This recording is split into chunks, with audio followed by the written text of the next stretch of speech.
रास्ते में आएगा।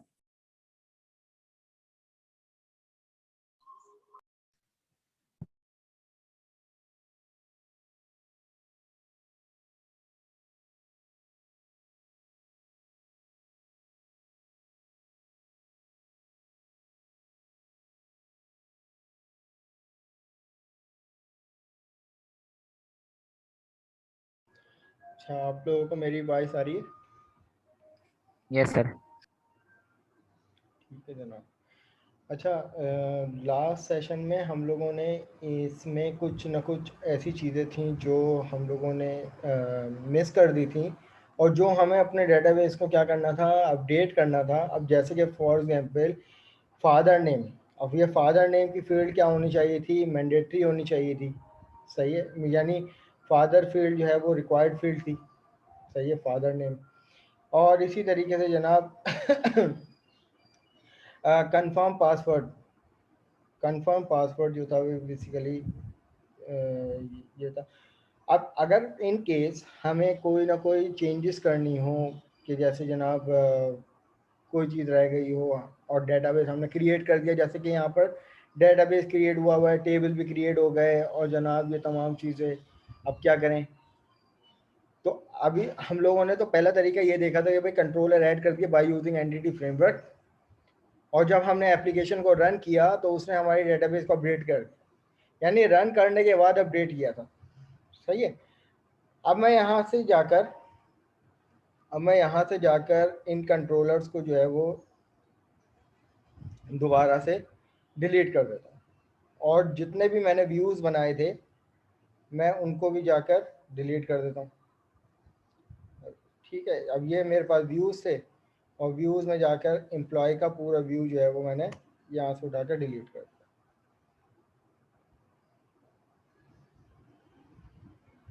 ठीक है जनाब, अपनी एप्लीकेशन को सेव कर लो, और इसी तरीके से जो डेटाबेस मेरा क्रिएट हुआ था, मैंने राइट क्लिक किया और इस डेटाबेस को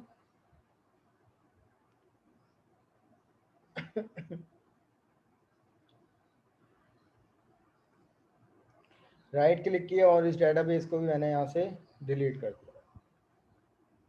अब इस टाइम हम उसी जगह पे आ गए कि हम अपनी एप्लीकेशन को बिल्ड कर लेते हैं, देखते हैं कोई एरर तो नहीं दे रहा हमें।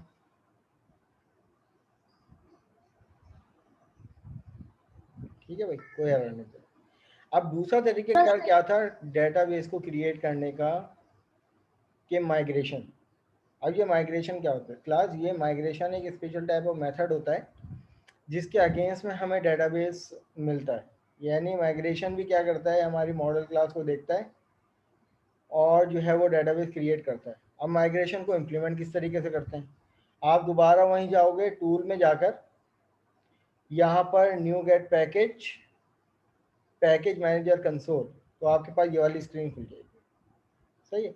अब एंटिटी फ्रेमवर्क क्योंकि हमारे पास इंस्टॉल है, हम रेफरेंस में जाके देख लेते हैं, यहाँ पर एंटिटी फ्रेमवर्क हमारे पास इंस्टॉल था। अब हमें सबसे पहले इंस्ट्रक्शन क्या लिखनी है जनाब, के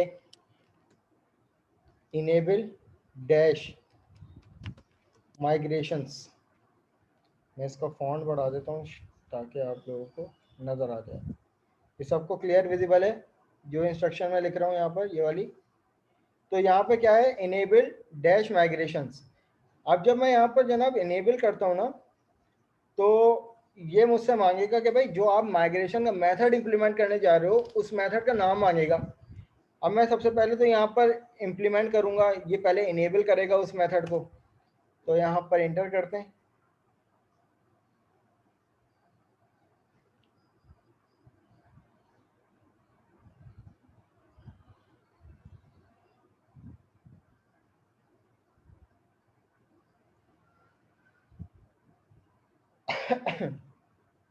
अब यहाँ पे देखिए क्या लिखा हुआ आ रहा है, checking if the context target an existing database.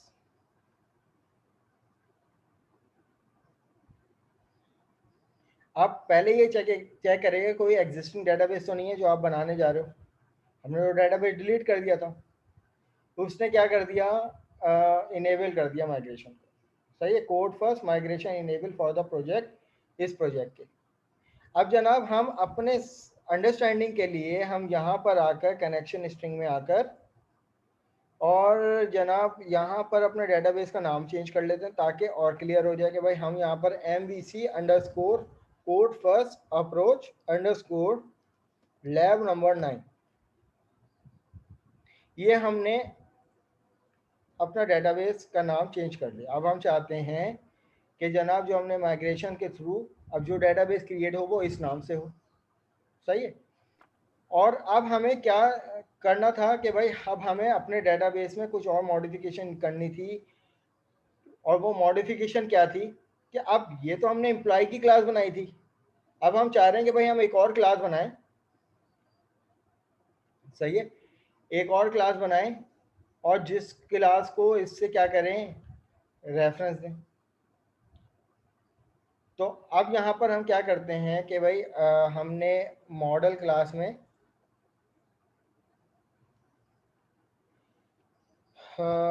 या तो आप चाहो तो हम इसको डिफाइन कर लेते हैं, मॉडिफाई कर लेते हैं। चलो अब हम एक और क्लास क्रिएट कर लेते हैं, इसमें ऐड करवा लो क्लास और जनाब यहाँ पर ये आ गई क्लास और इस क्लास को नाम दे देते हैं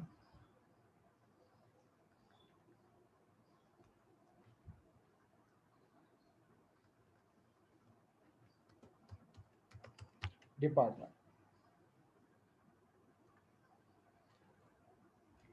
ठीक है जनाब। अब हम चाह रहे हैं कि भाई हमारे पास इसी नाम से टेबल क्रिएट हो, तो हमें कोई एट्रीब्यूट देने की ज़रूरत नहीं। हम सिंपल यहाँ पर using system dot component model dot data annotation dot schema. अब आप लिखो या ना लिखो अपनी मर्जी है, लेकिन लाइब्रेरी कॉल करवा लो एहतियातन using system dot component model dot data annotation. अब हम चाह रहे हैं जो हमारे पास डेटाबेस में जो टेबल क्रिएट हो वो इस नाम से क्रिएट हो। ठीक है ना। और इस नाम से क्रिएट होने के बाद यहाँ पर इसमें हमने एक एट्रीब्यूट दे दिया की के नाम से और प्रॉपर्टी टैब इंटीजर टाइप और यहाँ पे हम दे देते हैं डिपार्टमेंट आईडी। अब ये जो है वो DID क्रिएट हो जाएगी प्राइमरी की। और इसी तरीके से नेक्स्ट एक और प्रॉपर्टी सेट कर लेते हैं पब्लिक स्ट्रिंग और ये आ जाएगा डी नेम डिपार्टमेंट नेम। हम चाहते हैं कि भाई किस नाम से आए, तो हम यहाँ पर इसको डिस्प्ले का मेथड चला देते हैं और यहाँ पे कहते हैं कि भाई डिपार्टमेंट नेम के नाम से आए। ठीक है। और फील्ड जो है वो जनाब रिक्वायर्ड होनी चाहिए डिस्प्ले, अच्छा नेम इक्वल टू तो अब ये फील्ड क्या होनी चाहिए, रिक्वायर्ड होनी चाहिए जनाब। हमने यहाँ पर इसको फील्ड रिक्वायर्ड कर दी। मेथड में हमने एरर मैसेज प्रोवाइड कर दिया required error message equal to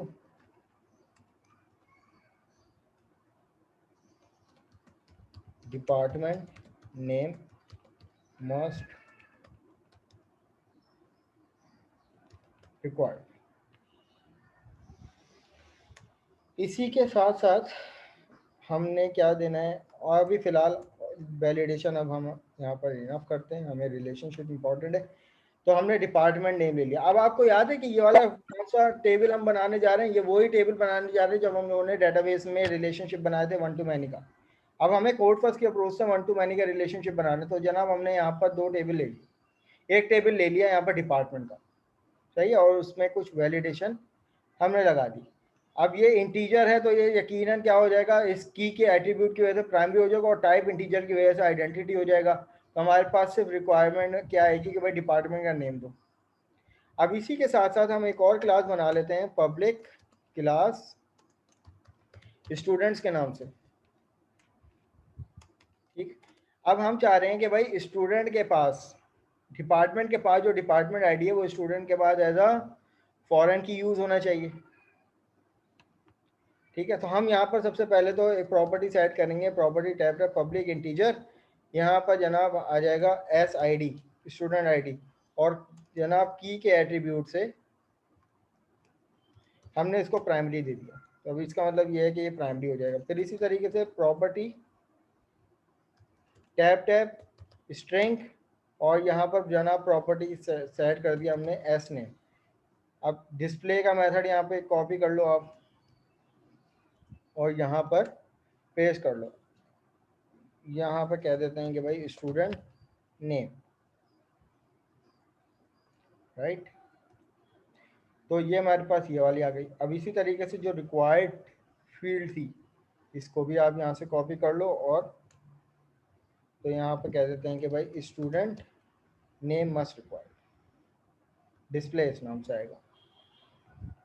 ठीक है जनाब। अब आ जाते हैं, अब हमें क्या करना है कि भाई स्टूडेंट के पास department ID as a foreign की यूज होगी, तो जनाब फॉरेन की किस तरीके से बनती है।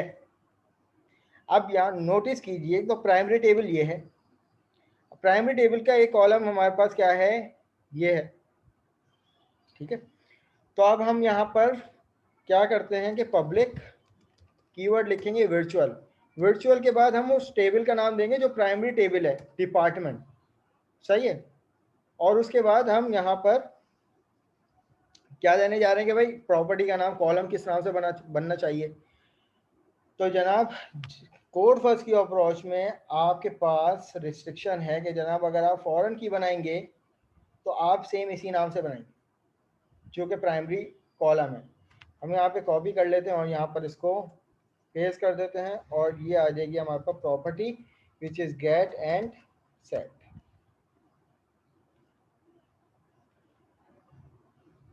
ठीक है, अब ये क्या होगी, ये भी फील्ड रिक्वायर्ड होनी चाहिए। तो यहाँ पर हम इसको कॉपी कर लेते हैं, पेस्ट कर लेते हैं। तो यहाँ पे कह देते हैं कि भाई स्टूडेंट आईडी मस्ट रिक्वायर्ड। इसी तरीके से डिस्प्ले नेम क्या होना चाहिए इसका,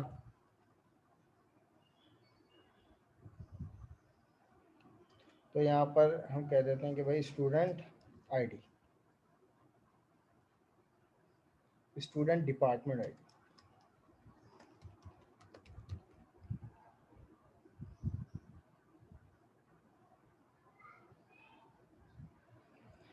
ठीक है,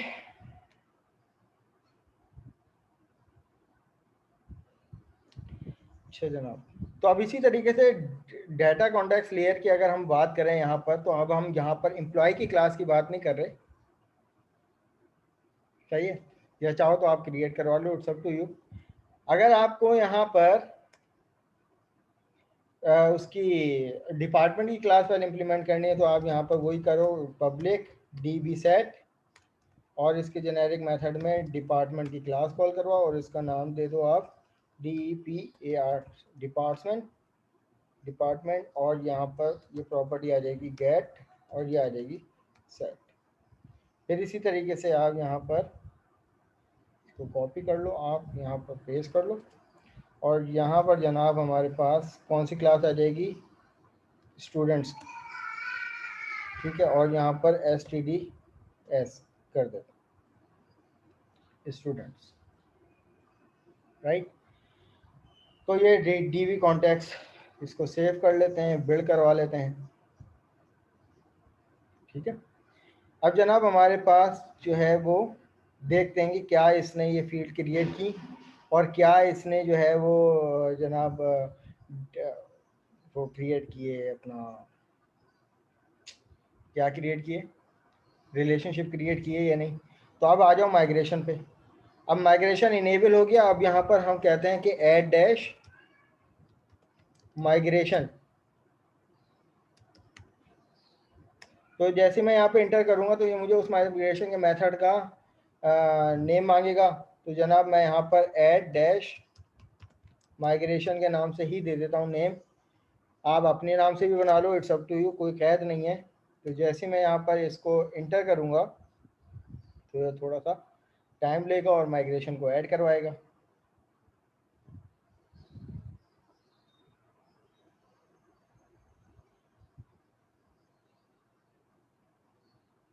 ठीक है जनाब, इसने माइग्रेशन को क्या करवा दिया, ऐड करवा दिया। अब जब माइग्रेशन के फोल्डर में आप जाएंगे तो यहाँ पर देखिए हमें एक CS की एक फाइल मिलेगी ऐड माइग्रेशन के नाम से, जिस नाम से हमने माइग्रेशन ऐड करवाया। उसके अंदर आप यहाँ पे देखिए जनाब, इसने टेबल क्रिएट किए हुए हैं। कौन सा टेबल? डिपार्टमेंट का टेबल, एम्प्लॉय का टेबल, स्टूडेंट का टेबल। और यहाँ पर नोटिस कीजिए कि इसने फॉरेन की भी क्रिएट की हुई है। किस टेबल में? स्टूडेंट के टेबल में फॉरेन की क्रिएट की हुई है with the reference of department के डिपार्टमेंट आईडी। सही है। और कास्केड डिलीट, अब ये क्या है, कौन बताएगा? कास्केड डिलीट, शाबाश सर जो कास्केड रिलेशनशिप था, very good. Cascade referential integrity था उसमें। अब यहाँ पर बाय डिफॉल्ट क्या है, इसने सेट कर दिया कास्केडिंग डिलीट, कि अगर प्राइमरी टेबल डिलीट हो जाएगा तो फॉरेन रिकॉर्ड ऑर्फन रिकॉर्ड कहलाता है, वो ऑटोमेटिकली क्या हो जाएगा? डिलीट हो जाएगा, डिलीट हो जाएगा। सही है। तो अब यहाँ पर हमारे पास इसने माइग्रेशन क्रिएट कर दिया। अब जनाब अगली इंस्ट्रक्शन जो आखिरी हमारे पास आती है कि हमें डेटाबेस अपडेट करना है। अगर मैं यहाँ पर इसमें जाऊँगा तो मेरे पास अभी डेटाबेस क्रिएट नहीं हुआ। हमें यहाँ पर आखिरी इंस्ट्रक्शन देनी पड़ती है अपडेट डैश डेटाबेस। सही है। अगली इंस्ट्रक्शन हमें क्या देनी पड़ती है जनाब? ये देनी पड़ती है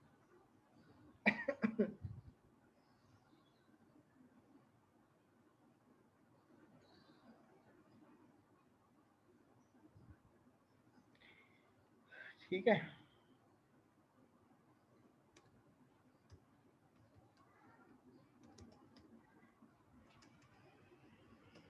वर्बोस। अब ये वर्बोस मैंने क्या लिखा है? अपडेट डेटाबेस, फिर उसके बाद डैश लिखा है वर्बोस। वर्बोस का मतलब ये होता है कि हम माइग्रेशन के थ्रू क्योंकि डेटाबेस क्रिएट करवा रहे हैं ना, तो वर्बोस हमें इसी जगह, इसी कंसोल पे पूरी स्क्रिप्ट भी बता देगा कि भाई जो आपका डेटाबेस डिज़ाइन हुआ है पीछे किस स्क्रिप्ट के बिहाफ पर डिज़ाइन हुआ है। तो मैं जैसे ही यहाँ पर इंटर करूँगा तो यहाँ पर देखिए यूजिंग स्टार्टिंग प्रोजेक्ट, और उसके बाद ये specify the verbose flag to SQL statement apply to the target database. जो हम लोग डेटाबेस टारगेट करने जा रहे हैं उसकी तमाम एसक्यूएल स्टेटमेंट भी लाके हमें डिफाइन करेगा। तो अब यहाँ पर पूरी स्क्रिप्ट जनरेट हो जाएगी, क्लास में आपको दिखाता हूँ। ठीक है। अब यहाँ पर देखिए कौन कौन से टेबल हमने क्रिएट करवाए थे? एम्प्लॉय का टेबल, स्टूडेंट का टेबल, डिपार्टमेंट का टेबल। यहाँ पर देखिए ये आ गया डिपार्टमेंट का टेबल, एम्प्लॉय का टेबल और स्टूडेंट का टेबल। अब यहाँ पर नोटिस कीजिए कंस्ट्रेंट डिफाइन हुआ है स्टूडेंट के पास, किसके रेफरेंस से? प्राइमरी की एसआईडी से। सही है। तो यहाँ पर जनाब मेरे पास स्टूडेंट के पास ये इसने पूरी जो है ना स्क्रिप्ट भी हमें जनरेट कर दी। अब मैं यहाँ पर अपने डेटाबेस को रिफ्रेश करता हूँ तो यहाँ पे देखिए एमवीसी कोड फर्स्ट अप्रोच, और यहाँ पर डेटाबेस मेरा इसने क्रिएट कर दिया। अब अगर मैं डेटाबेस के अंदर टेबल्स में जाऊँगा तो जनाब मेरे पास यहाँ पर ये टेबल्स भी आ गए। अब सबसे पहले तो मुझे ये चेक करना है कि क्या भाई मेरे रिलेशनशिप क्रिएट हुए भी हैं या नहीं। रिलेशनशिप मैंने किन दो टेबल के दरमियान बनाया है? स्टूडेंट और डिपार्टमेंट के दरमियान। तो मैं राइट क्लिक करता हूँ यहाँ पर। अच्छा पहले मैं यहाँ पर डेटाबेस सेलेक्ट करूँगा, इस नाम से था मेरा डेटाबेस, और उसके बाद जनाब यहाँ पर डिज़ाइन क्यूरी विंडो। अब इसमें मैं सिर्फ वो टेबल यूज़ करने जा रहा हूँ जिनके दरमियान रिलेशनशिप था, मैंने ऐड करवाया। और ऐड करवाने के बाद क्लास यहाँ पर देखिए किसके रेफरेंस से? डिपार्टमेंट के अंदर जो DID है वो एज अ फॉरेन की यूज़ हो रही है स्टूडेंट के अंदर। वन टू मैनी का ऐसे ही होता है ना रिलेशनशिप। तो अब ये रिलेशनशिप तो क्रिएट हो गया।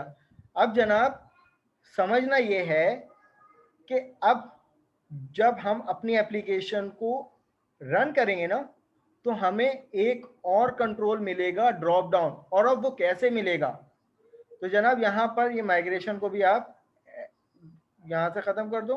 डिपार्टमेंट का टेबल हमने क्रिएट किया, और इसी तरीके से यहाँ पर कनेक्शन स्ट्रिंग की भी कॉन्फ़िगरेशन। अच्छा एक चीज़ मैं बता दूँ, ये configuration.cs में हमारे पास ये जो सीड का मेथड होता है ना, तो आप यहाँ पे देखिए इसके पैरामीटर में application for model CS context layer. तो ये इस कॉन्टेक्स्ट CS की क्लास मॉडल डॉट CS, ये जो कॉन्टेक्स्ट लेयर है ना, इसके भी आप इसके अगेंस्ट जो है वो हमें टेबल वो पूरा डेटाबेस क्रिएट होता है, और ये सीड मेथड सबसे पहले फायर होता है, तो जो डेटाबेस क्रिएट करके लाके देता है। अब जनाब हमें क्या करना है? हमें कंट्रोलर ऐड करवाना है। अब माइग्रेशन से हमने डेटाबेस क्रिएट कर लिया। अब कंट्रोलर क्या होगा, कंट्रोलर हमें ऐड करवाना पड़ेगा। ऐड करवाएंगे कंट्रोलर, और उसके बाद यहाँ पर वही कंट्रोलर लेंगे बाय यूजिंग एंटिटी फ्रेमवर्क। मैं इसको ऐड करवाऊंगा और यहाँ पे मुझसे मांगेगा कौन सी क्लास यूज करनी है, मॉडल क्लास। अभी हम डिपार्टमेंट की क्लास यूज करेंगे, सही है। और डिपार्टमेंट का कंट्रोलर पहले ऐड करवाएंगे और उसको इम्प्लीमेंट करेंगे। फिर स्टूडेंट का कंट्रोलर ऐड करवाएंगे। तो ये डिपार्टमेंट का पूरे कंट्रोलर तमाम एक्शन रिजल्ट के साथ तमाम व्यूज डिपार्टमेंट के जनरेट करके दे देगा। अब यहाँ पे देखिए कंट्रोलर डिपार्टमेंट का ऐड किए, तमाम कंट्रोल्स इंसर्ट अपडेट डिलीट के इसने खुद ही क्रिएट करके दे दिए। और उसके बाद व्यू के अंदर डिपार्टमेंट का एक व्यू जनरेट कर दिया जिसने क्रिएट डिलीट डिटेल एडिट और इंडेक्स का व्यू जनरेट कर दिया। अब ये इंडेक्स का व्यू वो होता है जब आप कंट्रोलर फाइल करते हो तो सबसे पहले इंडेक्स का मेथड चलता है। तो यहाँ पर आप देखिए इंडेक्स मेथड में कौन सा व्यू हमारे पास है, to list db dot departs. अब ये डिपार्ट्स क्या है जनाब, ये वाली चीज है डिपार्ट्स। इसके अंदर जो पूरी कलेक्शन आ रही है वो इंडेक्स में के होम पेज में यानी इंडेक्स के एक्शन मेथड में हमें मिलती है। यहाँ पर अगर आप देखें तो सबसे पहले हमारे पास ये वाला मेथड फायर होता है ना, ये। तो अब मैं कुछ नहीं, सबसे पहले अपनी एप्लीकेशन को बिल्ड करता हूँ और बिल्ड करने के बाद अपनी एप्लीकेशन को रन करता हूँ। फिर जो है वो चेक करते हैं कि हमें क्या इम्प्लीमेंटेशन मिल रही है। तो जनाब यहाँ पर अब क्योंकि बाय डिफॉल्ट एमवीसी के अंदर होम कंट्रोलर होता है तो हम यहाँ पे कंट्रोलर का नाम दे देंगे। और कंट्रोलर का नाम जनाब हमारे पास किस नाम से है, डिपार्टमेंट्स के नाम से है। इसने एस खुद ही लगा दिया तो हम यहाँ पर लाकर एम्प्लॉय की जगह डिपार्टमेंट्स कर लेते हैं। और यहाँ पर हमारे पास डिपार्टमेंट का कंट्रोलर चल जाएगा। अभी क्योंकि डिपार्टमेंट के टेबल में कोई डाटा मौजूद नहीं है तो हमें लिस्ट में कुछ भी प्रोवाइड नहीं करेगा। वो जस्ट सिर्फ डिपार्टमेंट का कॉलम का नेम आ रहा होगा जिस नाम से हमने रखा है।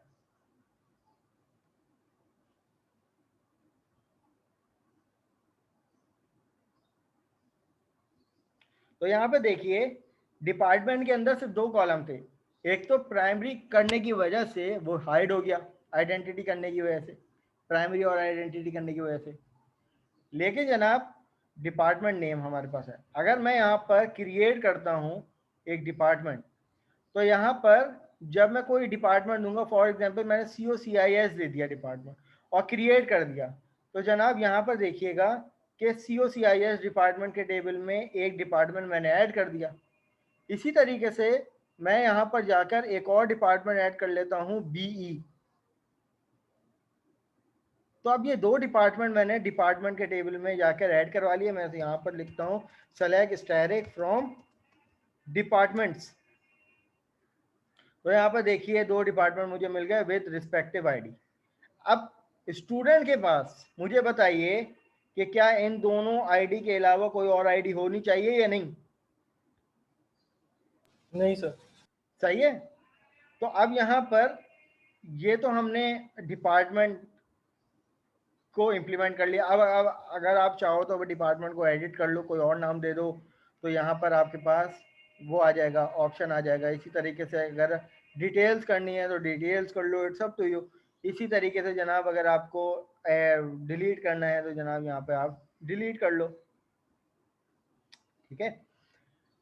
अब ये तो बात हो गई हमारे पास किसकी, कि भाई डिपार्टमेंट का कंट्रोलर किस तरीके से काम कर रहा है। अब देखिए अब जब हम स्टूडेंट का कंट्रोलर बनाएंगे ना, तो अब स्टूडेंट के पास स्टूडेंट की अपनी आईडी के लिए टेक्स्ट बॉक्स होगा, सही है।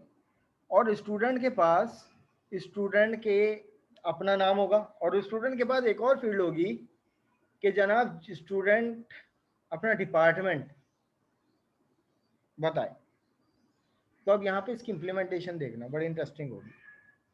तो यहाँ पर हम जाते हैं कंट्रोलर में, एक और कंट्रोलर ऐड करवाते हैं। कौन सा? स्टूडेंट का मॉडल को यूज़ करते हुए एंटिटी फ्रेमवर्क का कंट्रोलर ऐड करवाएंगे। और यहाँ पर मैंने मॉडल अब यूज़ कर लिया कौन सा, स्टूडेंट का। डेटा कॉन्टेक्स्ट लेयर वही है और उसके बाद मैं इसको ऐड कर लेता हूँ।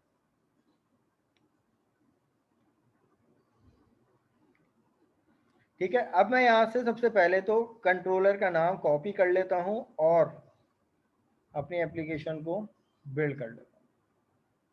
Successfully build. अब अपनी एप्लीकेशन को रन करेंगे और यहाँ पर मैं कंट्रोलर का नाम दे दूंगा स्टूडेंट्स।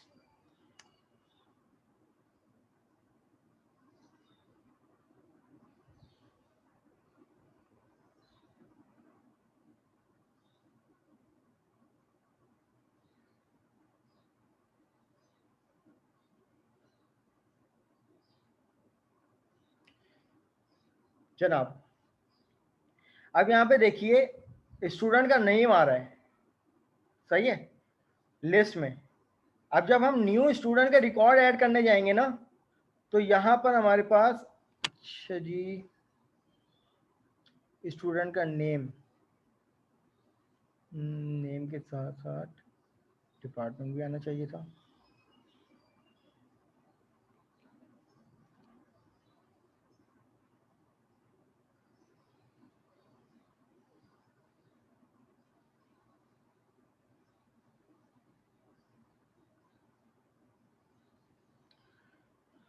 चलो पहले नेम देते हैं, फिर फॉर एग्जांपल मैं एक नया स्टूडेंट हूँ तो मेरे पास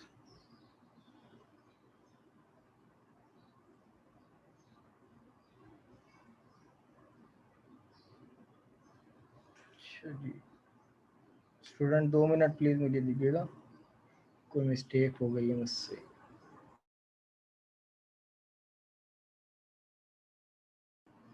कि हमने जो है ना यहाँ पर पहले स्टॉप कर लेते हैं और इस कंट्रोलर को भी मैं दोबारा से रिमूव करूँ।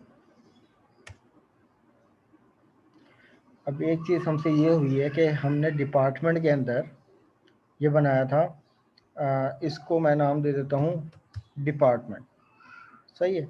और उसके बाद यहाँ पर हम प्रॉपर्टी सेट करते हैं। ये तो हमने रेफरेंस दिया ना, हमें एक्चुअल प्रॉपर्टी भी तो सेट करनी थी। तो मैं यहाँ पर प्रॉपर्टी, इसकी टाइप जो है वो सेम होनी चाहिए, तो मैं यहाँ पर इसका नाम भी वही रखूँगा DID, ठीक है जनाब। और इसी तरीके से अब ये फील्ड भी क्योंकि रिक्वायर्ड होनी चाहिए, तो मैंने यहाँ पर ये रिक्वायरमेंट भी दे दी।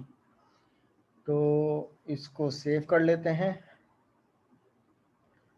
अब क्योंकि मेरे पास, क्योंकि मैंने माइग्रेशन से ऑलरेडी अपना ये डेटाबेस क्रिएट कर दिया था, ठीक है, तो यहाँ पर मैं CLS करके इसको क्लियर करूँगा। और यहाँ पर हमारे पास माइग्रेशन क्योंकि पहले से रनिंग में है, ठीक है, तो यहाँ से मैं माइग्रेशन जो मैंने क्रिएट किया था, इस माइग्रेशन को यहाँ से डिलीट कर दूंगा। और अब यहाँ पर माइग्रेशन हमारे पास पहले से मौजूद है।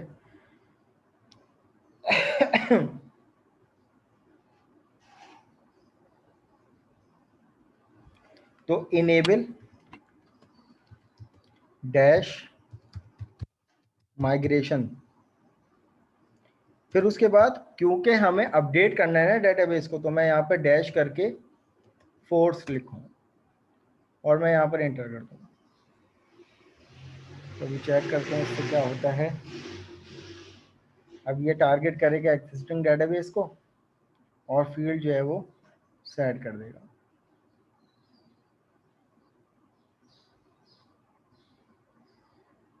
ठीक है, अब इसने चेंज कर दिया। अब हमें क्या करना है, माइग्रेशन ऐड करना है, ऐड डैश माइग्रेशन। ये मुझसे नाम मांगेगा, मैंने वही नाम दे दिया, ऐड डैश माइग्रेशन। और जनाब ये जो है वो ये क्रिएट कर देगा। और उसके बाद मैं यहाँ पे कर दूंगा update dash database dash verbose. आपकी अपनी मर्जी है, वर्बोस करो या ना करो, लेकिन अपडेट डेटाबेस ज़रूर करना। तो ये इसने इम्प्लीमेंट कर दिया। सर आपने जी बोलिए। सर आपने वर्बोस का मतलब क्या बताया था? वर्बोस मैंने ये बताया था कि आपको कंसोल पे ही पूरी स्क्रिप्ट जनरेट करके दे देगा कि जिस ब्याह पर इसने जो है वो डेटाबेस बनाया है, कौन कौन सी स्क्रिप्ट के बिहाफ पर दिया है, तो वो आपको यहाँ पे बता देगा। अभी क्योंकि हम लोग अपडेट कर रहे थे ना, अब यहाँ पर जनाब ये मेरे पास क्रिएट हो गया। कॉन्फ़िगरेशन इसको भी रिमूव कर देते हैं। ये आ गया डिपार्टमेंट। अब कंट्रोलर दोबारा से ऐड कर लेते हैं, कौन सा, स्टूडेंट्स का। अच्छा, एक दफ़ा बिल्ड कर लें पहले, फिर रीबिल्ड।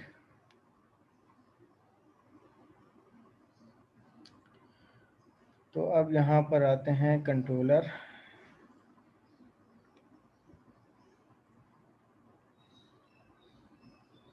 अब यहाँ पर स्टूडेंट का कंट्रोलर लेंगे और ऐड करवा देंगे।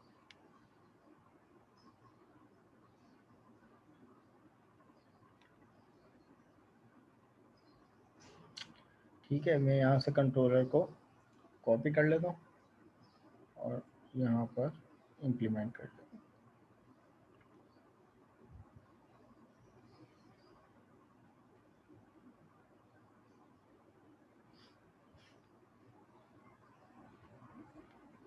Slash students.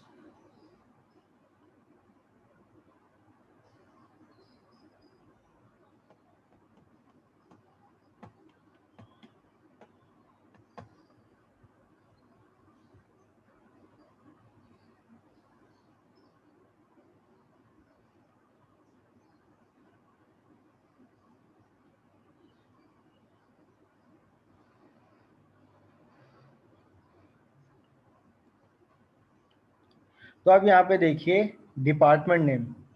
अब ये डिपार्टमेंट नेम क्यों उठ के आ रहा है, डिपार्टमेंट आईडी क्यों नहीं उठ के आ रहा? अगर मैं यहाँ पर क्रिएट करता हूँ स्टूडेंट को, अब मैंने यहाँ आप लोगों को बताया था कि प्राइमरी और फॉरेन की का रिलेशन है बिटवीन डिपार्टमेंट एंड स्टूडेंट। अब स्टूडेंट के पास स्टूडेंट का अपना नेम होगा, जैसे कि सैयद अफान अहमद। अब उसके बाद यहाँ पर देखिए क्लास इसने ड्रॉप डाउन ऑटोमेटिकली क्रिएट कर दिया, किसका, जिसमें सिर्फ ये दो टाइप के डिपार्टमेंट है जो डिपार्टमेंट के टेबल में मौजूद हैं। होता ये है कोड फर्स्ट की अप्रोच में, आप समझिएगा इस बात को, ये डिपार्टमेंट का टेबल है ना। अब ये वाला कॉलम जो है वो as a primary use, as a foreign की यूज हुआ है किसमें, स्टूडेंट के टेबल में, सही है, इस टेबल में। तो जनाब जब भी एमवीसी में इंप्लीमेंटेशन होती है, मैंने आपको बताया था कि ये आइडेंटिटी है और स्टूडेंट के पास जो डिपार्टमेंट आईडी होगी वो भी आइडेंटिटी होगी।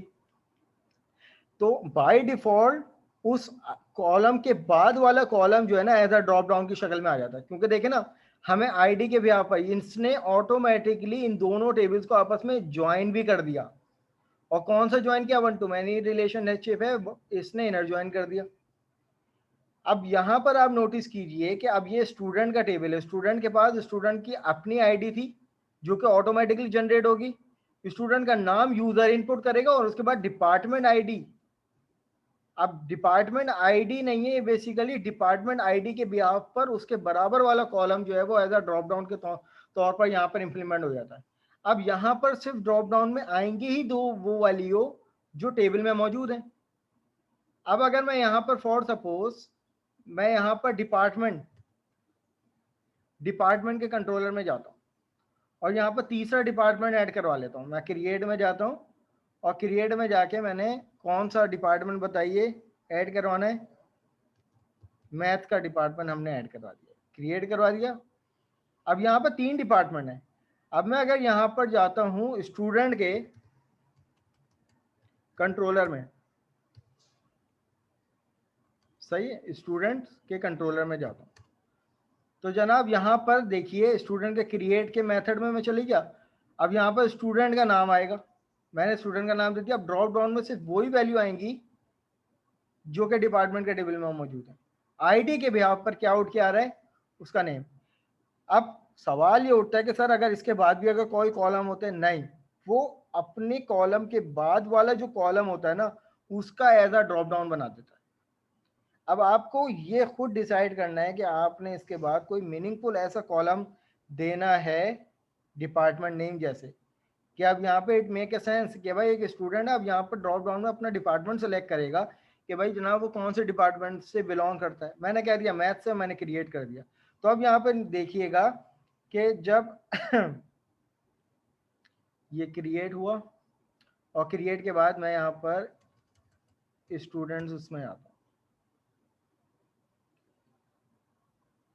डिपार्टमेंट,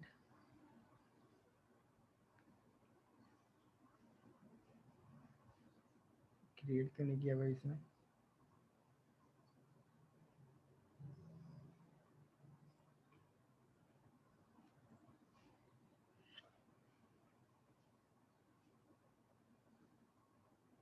स्टूडेंट्स, और चेक करते हैं यहाँ पर।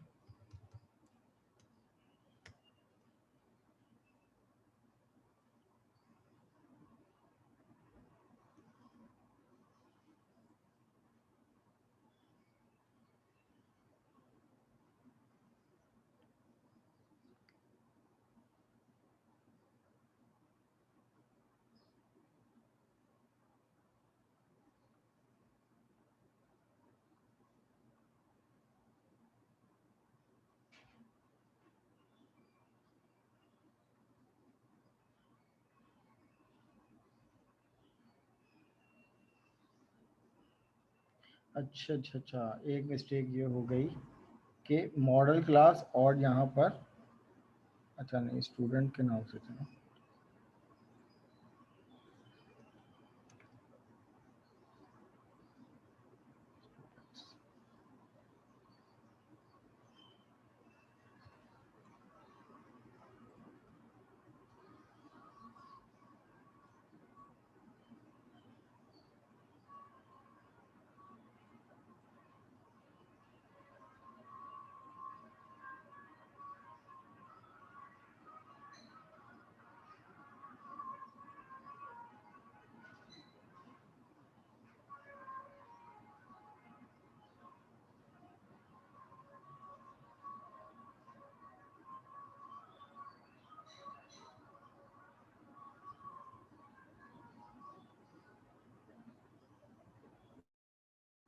अच्छा स्टूडेंट्स, ये वाली मीटिंग हमारी वैसे भी एंड होने वाली है, मैं यहाँ पर इसको स्टॉप कर रहा हूँ। आप लोग दूसरी मीटिंग ज्वाइन कर लो, फिर इसको देख लेते हैं।